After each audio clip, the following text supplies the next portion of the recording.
And Comey was the FBI director under Obama, so he was still there. It's not like Trump appointed him. He was already the FBI director. So the first time they meet, Comey presents him with the Steele dossier. And he goes, just wanted to let you know we have all of this information and all the stuff, and all the being involved with Russia and all of this. And Trump's response to this, at least according to Bob Woodward, was he goes, take everything you need. You have access to all my campaign files, everything.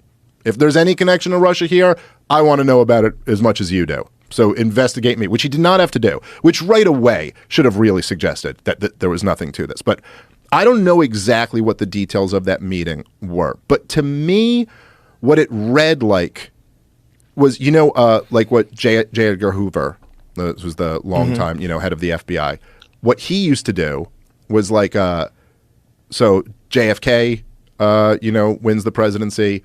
Bobby Kennedy, RFK Jr.'s father, is the attorney general. He comes into a meeting with J. Edgar Hoover, and J. Edgar Hoover goes, hey, listen, just want to keep you up to date on some intelligence. I have these pictures of all of the chicks who your brother's sleeping with.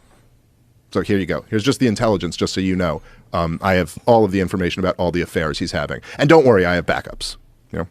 So anyway, so I don't know who you guys are thinking to tap for FBI director, but I'm thinking I do another term. You know what I mean? It's like that kind of deal. It's like a soft blackmail. And it seems like there was something like that with Comey presenting all of that. Like, here, look what I have. And I think he kind of tried. Was this before the Steele dossier had been released publicly? Yes.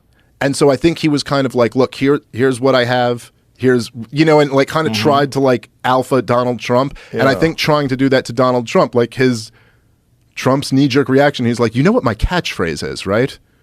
It's like, you're fired. Yeah. And like, I don't think he told that to him to his face there, but I think that was ultimately kind of like what got him to fire him. And then that, firing Comey, is what set off the whole thing. And, but like I said earlier, they had been already investigating him, knowing this was bullshit from the very beginning, since the campaign. And Andrew McCabe, who was the deputy FBI director at the time. So James, so after they fired the FBI director, he said this on a 60 Minutes interview. He said that basically they all sat around, all the top people at the Justice Department, and they considered invoking the 25th Amendment, which is, getting enough of the cabinet to declare that the president is unfit to serve and removing him.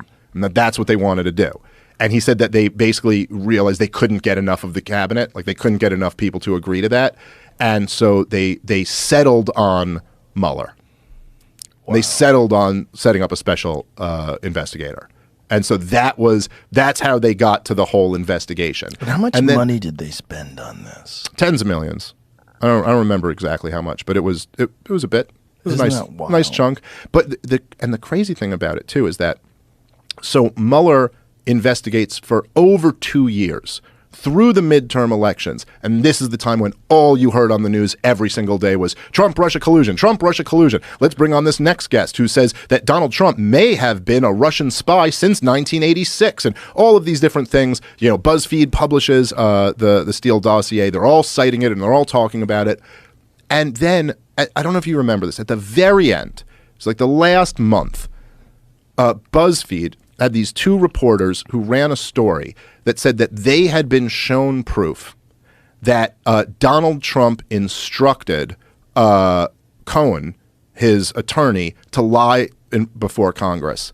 And this is a clear crime, and this is going to lead with indictments of Donald Trump. He's going to be walking away in handcuffs. The sitting president of the United States of America is about to be indicted. And Mueller's team put out a statement, and they said, this is not true.